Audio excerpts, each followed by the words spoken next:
Reach for the speed, reach for the whistle, go where the rail may run.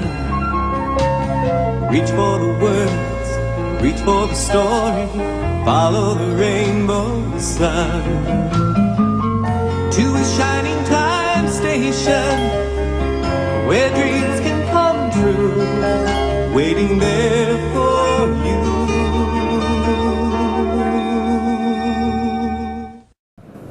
It was a cold winter's morning on the island of Sodor. The wind was bitter and the ground hard with frost. Thomas and Percy were cold and cross. "All I want is a warm boiler," huffed Thomas. "Firelighter knows that. He's late." "He's not late," replied Percy. "This weather woke us up early." Gusts of wind swirled round the shed, tossing flakes of snow toward Thomas. Then they swooshed round Percy, too.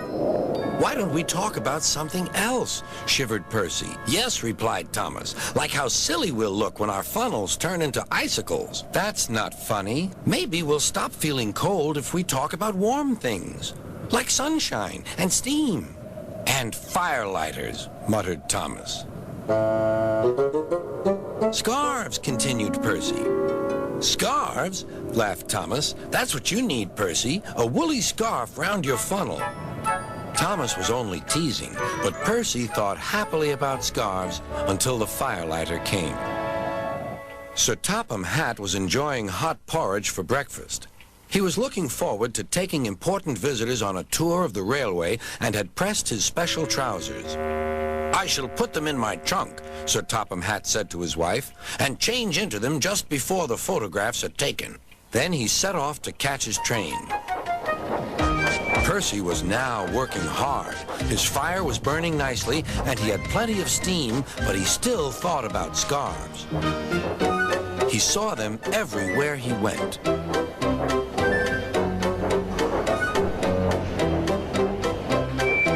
"My funnel's cold, my funnel's cold," he puffed. "I want a scarf, I want a scarf." "Rubbish, Percy," said Henry. "Engines don't wear scarves." "Engines with proper funnels do," replied Percy. "You've only got a small one." Before Henry could answer, Percy puffed away. Henry snorted. He was looking forward to pulling the special train. It was time for the photographs. Everyone was excited. Sir Topham Hatt was waiting on the platform for his trousers. They were in a trunk amongst a big load of baggage. The porters were taking the baggage trolley across the line. They were walking backwards to see that nothing fell off. Percy was still being cheeky. His driver always shut off steam just outside the station. Percy wanted to surprise the coaches by coming in as quietly as he could. But the porters didn't hear him either. Percy gave them such a fright that boxes and bags burst everywhere. "Oh," groaned Percy.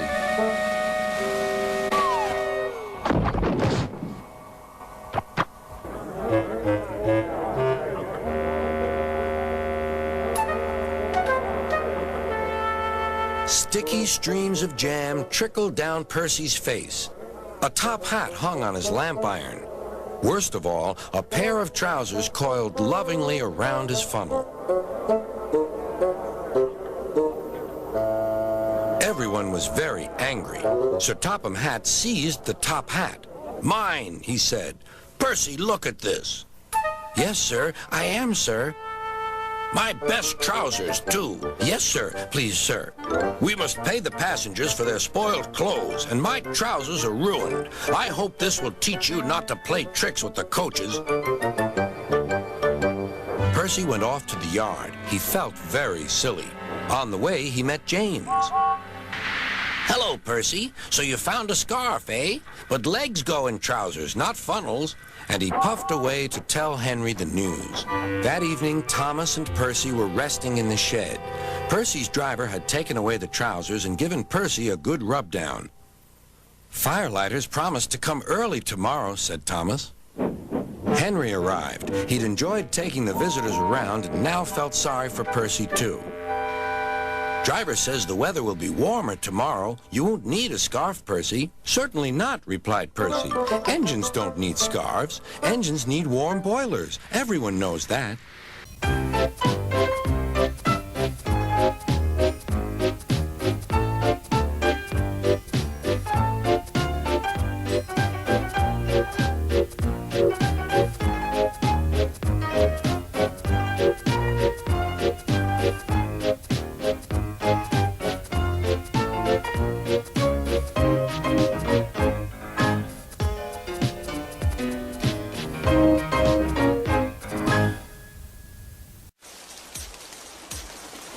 Once an engine attached to a train was afraid of a few drops of rain. It went into a tunnel and squeaked through its funnel and wouldn't come out again.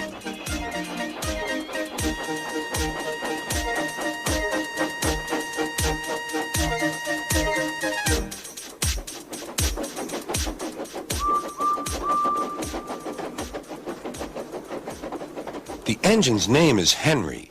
His driver and fireman argued with him, but he would not move. "The rain will spoil my lovely green paint and red stripes," he said.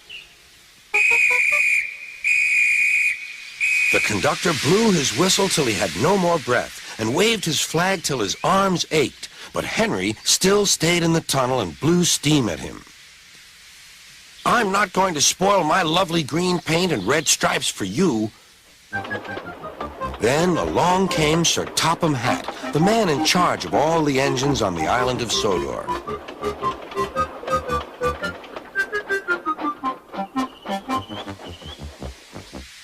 "We will pull you out," said Sir Topham Hatt, but Henry only blew steam at him. Everyone pulled except Sir Topham Hatt, because, he said, "my doctor has forbidden me to pull."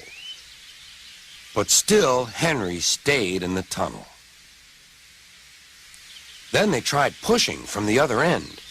Sir Topham Hatt said, "1, 2, 3, push!"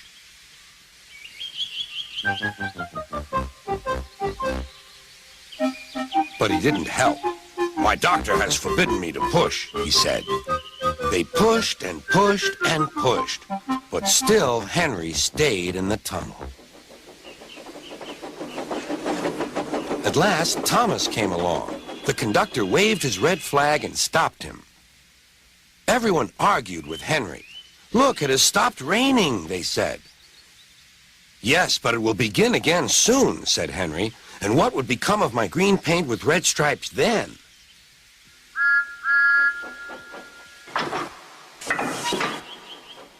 Thomas pushed and puffed and pushed as hard as ever he could. But still, Henry stayed in the tunnel.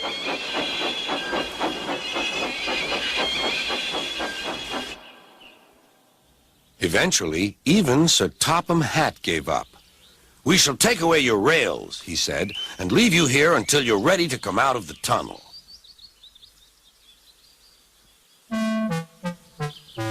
They took up the old rails and built a wall in front of Henry so that other engines wouldn't bump into him.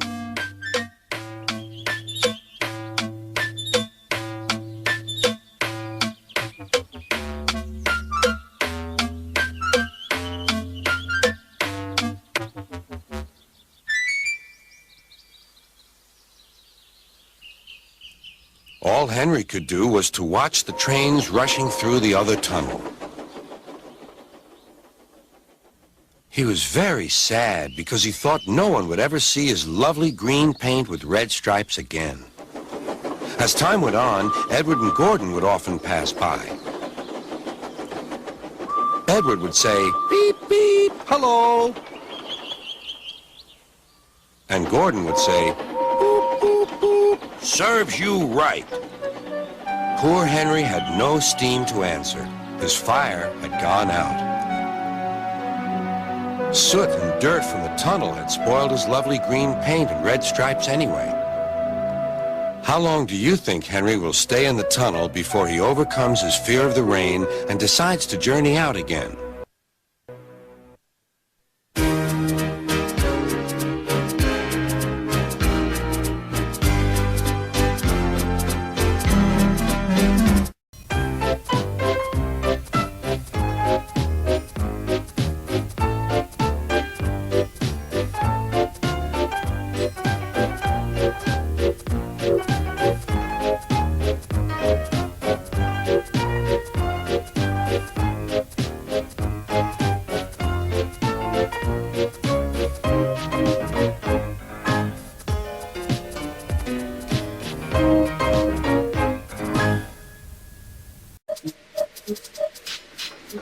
One day, Thomas was at the junction when Gordon shuffled in with some freight cars.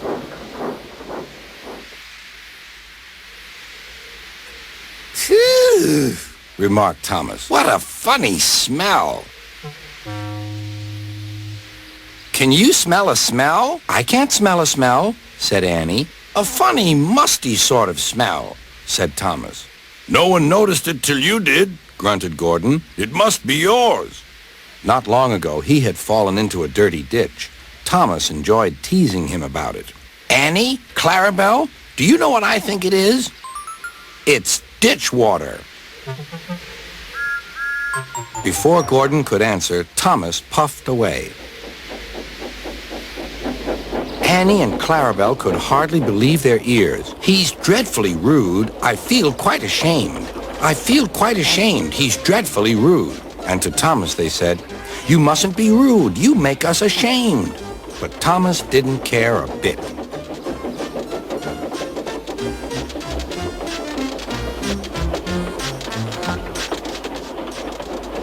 That was funny. That was funny, He chuckled. He felt very pleased with himself. Annie and Clarabelle were deeply shocked. They had great respect for Gordon, the big engine.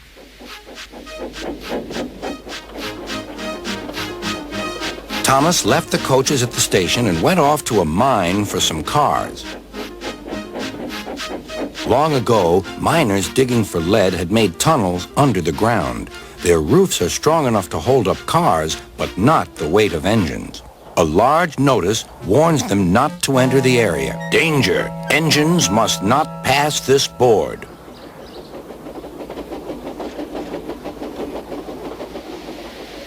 Silly old board, thought Thomas. He had often tried to pass it, but had never succeeded. But this morning he had made a plan. The fireman went to throw the switch. Now for my plan, thought Thomas. Bumping the cars fiercely, he jerked his driver off the footplate and followed them into the siding. "Come back!" yelled his driver. "Fire and smoke," said Thomas. "I'm sunk." And he was. "Oh dear," he said, "I am a silly engine." "And a very naughty one, too. I saw you," said Sir Topham Hatt. "Please get me out. I won't do it again." "I'm not sure. We can't lift you out with a crane. The ground's not firm enough." Let me see. I wonder if Gordon could pull you out." "Yes, sir," said Thomas, but he didn't want to meet Gordon just yet. Down a mine, is he? Laughed Gordon. What a joke.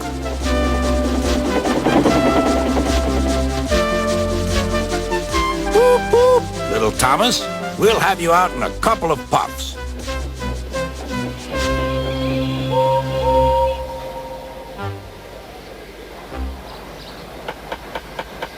Strong cables were fastened between the two engines.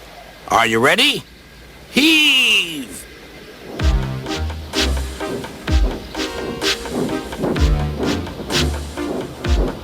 It was a lot harder than they all thought.